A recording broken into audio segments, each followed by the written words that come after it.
as some have alluded to, and we've talked about on this show, your faith might be privately stimulating, but publicly worthless.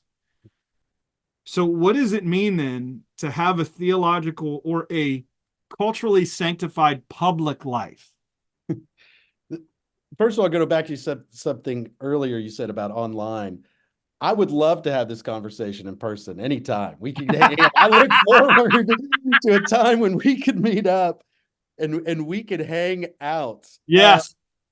And I want to connect something you said with the lack of trust, the localism, and then this public life.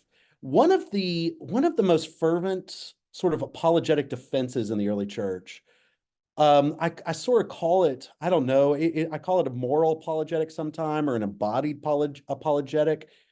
But the Christians, let's say like Justin Martyr, some of the apologists, when they were responding to a pagan audience or a political figure or a pagan intellectual, they would appeal to their lives. They would say, look at our lives. In fact, they would say, why don't you just compare the Christian life with the philosophers? You know, those who are hanging out with the Stoics and the Aristotelians and whoever.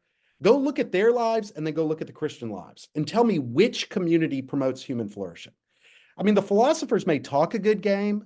They may have sort of rational inquiry that's intriguing and that's interesting. But when you actually look at their embodied existence, look at the communities they create and the vices that flow from that, look at that, and then come look at the Christian community and see which community you want to be a part of.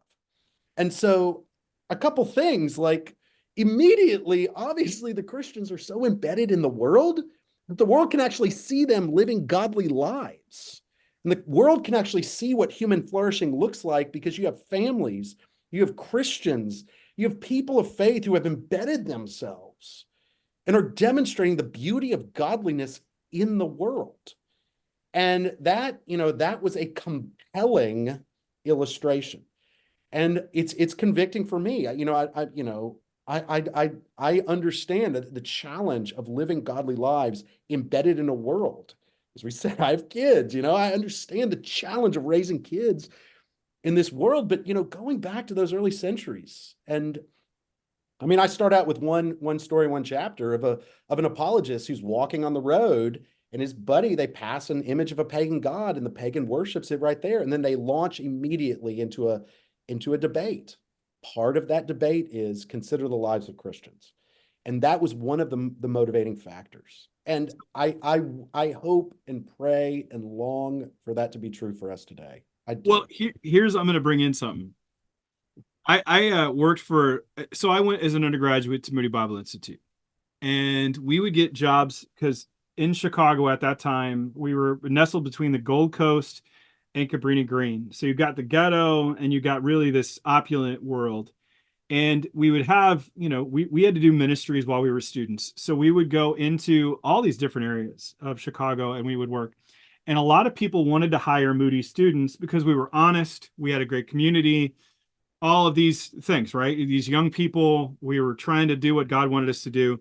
Fast forward, I've been in ministry for about 6-7 years, and I meet this guy who's in business, and he's offered me a job. He goes, I'm going against my better. I'm in seminary. I'd already been in ministry. I'd gone back to seminary. And he goes, I'm going against my conviction to hire a Christian. This is a man who is a Christian. And I'm like, wait a minute. What do you mean going against it? This violates what I had grown up with in college. Like, you want to hire Christians. He goes, I don't like to hire Christians. And I'm like, why? He goes, well, they take advantage of me because they know I'm a Christian. And they talk about doing this and witnessing, and they're not doing their work. And they do, and that was the first time I ever heard anything about that. Right? Like, wait a minute. That's not how, like, there is a negative here. And I didn't know. And of course, that's not what we want.